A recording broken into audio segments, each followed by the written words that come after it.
ইংরেজিতে আমরা যখনই কোনো বড় বাক্য দেখি বা বড় কোনো বাক্য লিখতে যাই, অর্থাৎ সাবজেক্ট, ভার্ব, অবজেক্টের পরে যখন আরো কোনো ফ্রেজ বা কোনো ক্লোজ যুক্ত করা হয়, তখনই আমরা অনেকেই ডিফিকাল্টিজ ফেস করি।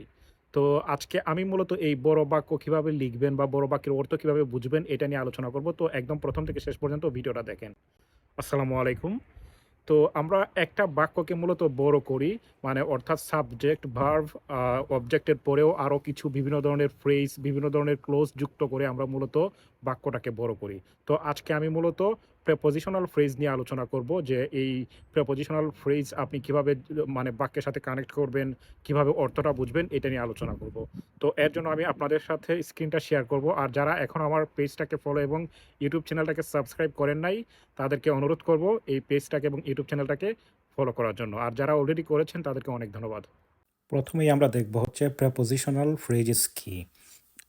অর্থাৎ একটা প্রেপোজিশনাল ফ্রেজ গঠন করতে গেলে প্রথমেই আমাদেরকে প্রেপোজিশন দিয়ে শুরু করতে হবে। তারপর হচ্ছে একটা মডিফায়ার এটা থাকতেও পারে আবার নাও থাকতে পারে। কিন্তু শেষ হবে অবশ্যই একটা নাউন অথবা একটা প্রোনাউন দিয়ে। সেটা নাউনও হতে পারে আবার প্রোনাউনও হতে পারে। তো আমরা দেখলাম যে প্রেপোজিশনাল ফ্রেজ আমরা চিনব কিভাবে? যদি একটা প্রেপোজিশন দিয়ে শুরু হয় আর একটা নাউন অথবা প্রোনাউন দিয়ে শেষ হয়। তো আমরা এখানে যদি এক্সাম্পলগুলো দেখি তাহলে বিষয়টা আরো ক্লিয়ার হবে। যেমন ১ম যে ফ্রেজটা দেখেন অন দ্য টেবল। তো এখানে দেখেন অন দিয়ে শুরু হয়েছে, তারপর এখানে একটা মডিফায়ার আর্টিকল দিয়ে আছে, তারপর হচ্ছে টেবল একটা নাউন দিয়ে শেষ হলো। তাহলে অন দ্য টেবল এটা একটা প্রিপোজিশনাল ফ্রেজেস। তারপর একইভাবে দেখেন উইথ গ্রেট প্যাশন। এখানেও দেখেন উইথ দিয়ে শুরু হয়েছে, তারপর হচ্ছে গ্রেট এটা একটা মডিফায়ার, তারপর প্যাশন এটা একটা নাউন। তাহলে এটাও কি একটা প্রেপোজিশনাল ফ্রেজেস। তো আমরা জানি যে যদি কোনো প্রেপোজিশনের অর্থটা তার পরে যে ওয়ার্ড থাকে বা যে ওয়ার্ডগুলো থাকে যদি এগুলোর সাথে আমরা যুক্ত করি তাহলে কিন্তু আমরা এটার মিনিংটা মানে প্রেপোজিশনাল ফ্রেজের মিনিংটা আমরা পেয়ে যাব। দেখেন অন দ্য টেবল, তো আমরা জানি যে অন অর্থ কি মানে উপরে, কোনো কিছুর উপরে লাগালাগি অবস্থায় যদি থাকে তাহলে আমরা অন বলি। অন দ্য টেবল তাহলে উপরে দ্য টেবল, এইটার সাথে যদি আমরা অনের অর্থটা আমরা যোগ করি তাহলে কিন্তু আমরা প্রেপোজিশনাল ফ্রেজের অর্থ পেয়ে যাই। অন দ্য টেবল তার মানে টেবিলের উপরে। তো একইভাবে দেখেন উইথ গ্রেট প্যাশন, তার মানে কি অনেক আবেগের সাথে। একইভাবে উইথ কনফিডেন্স, উইথ কনফিডেন্স আত্মবিশ্বাসের সাথে। আফটার দ্য মিটিংয়ের পর। তো দেখেন এখানে প্রেপোজিশনাল ফ্রেজ প্রত্যেকটাই কিন্তু একটা প্রেপোজিশন দিয়ে শুরু হয়েছে এবং শেষ হয়েছে কি দিয়ে? একটা নাউন দিয়ে। মধ্যে মডিফায়ার থাকতেও পারে আবার নাও থাকতে পারে। এখন আমরা বাক্যের মধ্যে কয়েকটা এক্সাম্পল দেখব তাহলে বিষয়টা আরও বেশি ক্লিয়ার হবে। The book on the table is written by Kazi Nazrul Islam.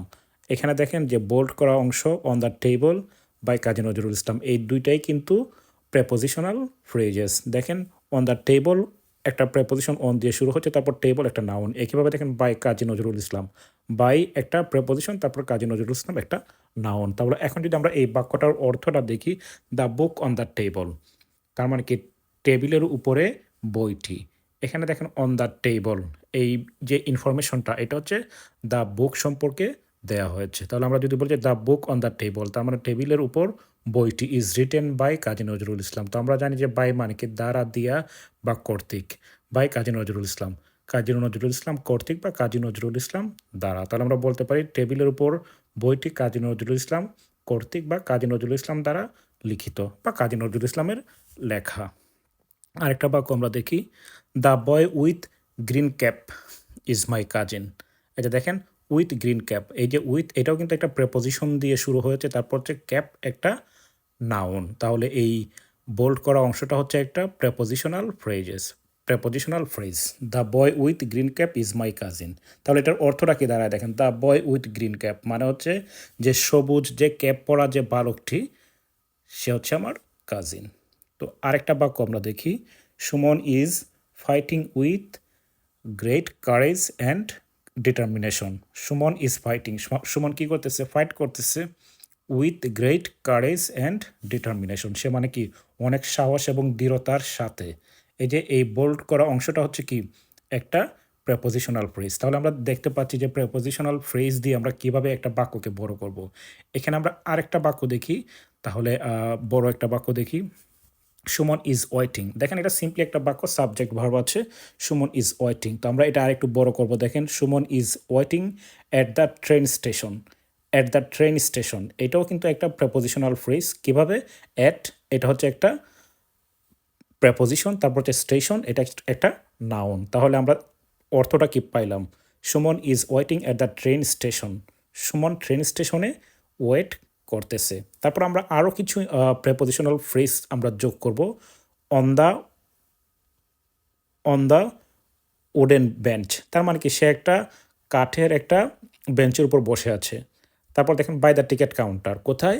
Ticket কাউন্টারের পাশে। And near the entrance gate, এই যে প্রবেশ করার যে গেট সেটার পাশে। এই যে দেখেন যে হাইলাইট করা প্রত্যেকটাই কিন্তু এক একটা prepositional phrase. At the train station, এটা একটা প্রেপোজিশনাল ফ্রেজ। তারপর অন দ্য ওডেন বেঞ্চ, তারপর বাই দ্য টিকিট কাউন্টার, তারপর নিয়ার দ্য এন্ট্রেন্স গেট, এই প্রত্যেকটাই কিন্তু প্রেপোজিশনাল ফ্রেজ। তাহলে আমরা বুঝতে পারতেছি যে এই প্রেপোজিশনাল ফ্রেজ আমরা যোগ করে বাক্যটাকে কিভাবে বড় করব। আমরা আরেকটা বাক্য দেখব, হি ইজ স্পিকিং, সে কথা বলতেছে, এটা কি? তারপর দেখেন হি ইজ স্পিকিং, সে কথা বলতেছে, আমরা সিম্পলি এটা বলতে পারি। কিন্তু আমরা যদি আরও এটাকে বড় করি, সে কীভাবে কথা বলতেছে, এই বিষয়গুলো যদি আমরা প্রেপোজিশনাল ফ্রেজের মাধ্যমে যুক্ত করি, তাহলে দেখেন সেন্টেন্সটা কী দাঁড়ায়? He is speaking with confidence, সে আত্মবিশ্বাসের সাথে কথা বলতেছে। এই যে উইথ কনফিডেন্স, এটা হচ্ছে একটা প্রেপোজিশনাল ফ্রেজ। তারপর আরেকটা দেখেন, ইন এ ক্লিয়ার ভয়েস, সে মানে কি স্পষ্ট কণ্ঠে সে কথা বলতেছে। অ্যান্ড উইথাউট হেজিটেশন, কোনো ধরনের কোনো হেজিটেশন ছাড়া। তাহলে আমরা যদি এই প্রেপোজিশনাল ফ্রেজ যদি আমরা এইভাবে ব্যবহার করতে পারি, অথবা যদি আমরা এইভাবে যদি ভেঙে ভেঙে যদি আমরা অর্থ বুঝতে পারি, তাহলে কিন্তু অনেক সহজ হয়ে দাঁড়ায়। তাহলে দেখেন সে কথা বলতেছে আত্মবিশ্বাসের সাথে, স্পষ্ট কণ্ঠে এবং কোনো ধরনের হেজিটেশন ছাড়াই। তাহলে আমরা এই বাক্যটা কী বলতে পারি? কোনো ধরনের হেজিটেশন ছাড়াই আত্মবিশ্বাস এবং আত্মবিশ্বাসের সাথে এবং স্পষ্ট কণ্ঠে সে কথা বলতেছে। তো আশা করি এই ভিডিওটি আপনাদের ভালো লেগেছে। তো পরবর্তীতে আমি আরেকটা ভিডিওতে আমি ক্লোজ দিয়ে কিভাবে বড় বড় বাক্য লিখব বা অর্থ বুঝবো সেটা নিয়ে আলোচনা করব। ভালো থাকবেন। আল্লাহ হাফেজ।